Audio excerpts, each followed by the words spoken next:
Hello friends, ನಮಸ್ಕಾರ. ನಾಡುನುಡಿ ಲೈವ್ಗೆ ಸ್ವಾಗತ. ಸ್ನೇಹಿತರೆ, ಮೇ 1ರಿಂದ EPF ಹಣ ಹಿಂಪಡೆಯುವ ನಿಯಮಗಳು ಬದಲಾವಣೆ ಆಗಲಿದೆ. ಹಾಗಿದ್ರೆ ಏನೆಲ್ಲ ಬದಲಾವಣೆ ಆಗಲಿದೆ? ವಿಡಿಯೋವನ್ನು ಕಂಪ್ಲೀಟ್ ಆಗಿ ವಾಚ್ ಮಾಡಿ. ಕೋಟಿಗಟ್ಟಲೆ ಉದ್ಯೋಗಿಗಳಿಗೆ ಕೇಂದ್ರ ಸರ್ಕಾರ ಮತ್ತು ಭವಿಷ್ಯ ನಿರ್ವಹಣಾ ನಿಧಿ ಸಂಸ್ಥೆ ಇದೀಗ ಭರ್ಜರಿ ಕೊಡುಗೆ ನೀಡಲು ಸಜ್ಜಾಗಿದೆ. ಇನ್ಮುಂದೆ PF ಹಣ ಪಡೆಯಲು ವಾರಗಟ್ಟಲೆ ಅಲೆಯುವ ಕೆಲಸ ತಪ್ಪಲಿದೆ.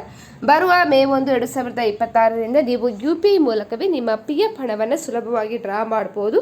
ಸೊ ಈ ಕ್ರಾಂತಿಕಾರಿ ಬದಲಾವಣೆಯು ಸರ್ಕಾರಿ ಮತ್ತು ಖಾಸಗಿ ವಲಯದ ಉದ್ಯೋಗಿಗಳಿಗೆ ದೊಡ್ಡ ರಿಲೀಫ್ ಅನ್ನು ನೀಡಲಿದ್ದು, ಹಣಕಾಸಿನ ತುರ್ತು ಪರಿಸ್ಥಿತಿ ಎದುರಾದಾಗ ಇದು ಒಂದು ಸಂಜೀವಿನಿಯಂತೆ ಕೆಲಸ ಮಾಡಲಿದೆ. ಇನ್ನು EPF ತನ್ನ ಹಳೆಯ ವ್ಯವಸ್ಥೆಯನ್ನು ಬಿಟ್ಟು ಪೂರ್ತಿ ಹೈಟೆಕ್ ಆಗಲು ನಿರ್ಧರಿಸಿದೆ. ಮೇ 1ರಿಂದ ಜಾರಿಗೆ ಬರುವ ಹೊಸ ವ್ಯವಸ್ಥೆಯಲ್ಲಿ ನೀವು ಕ್ಲೇಮ್ ಹಾಕಿದ ತಕ್ಷಣ ಅದು ಸೆಟಲ್ ಆಗಲಿದೆ. ನಿಮ್ಮ ಬ್ಯಾಂಕ್ ಅಕೌಂಟ್ಗೆ UPI ID ಬಳಸಿ ಹಣ ವರ್ಗಾವಣೆ ಮಾಡುವುದು ಈಗ ಮೊದಲಿನವರಿಗಿಂತ 1000 ಪಟ್ಟು ವೇಗವಾಗಲಿದೆ.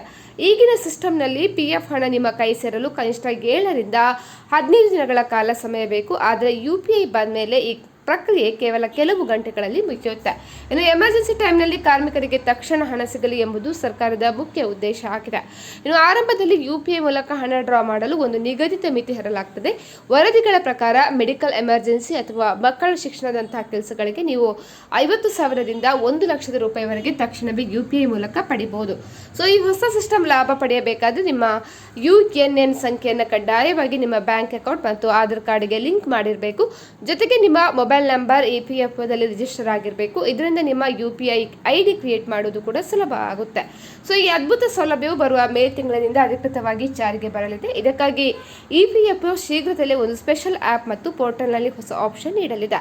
ಸದ್ಯಕ್ಕೆ ನೀವು ಮಾಡಬೇಕಾದ ಕೆಲಸ ಏನಪ್ಪ ಅಂತ ಹೇಳಿದ್ರೆ ನಿಮ್ಮ KYCಯನ್ನು ಅಪ್ಡೇಟ್ ಮಾಡುವುದಾಗಿದೆ.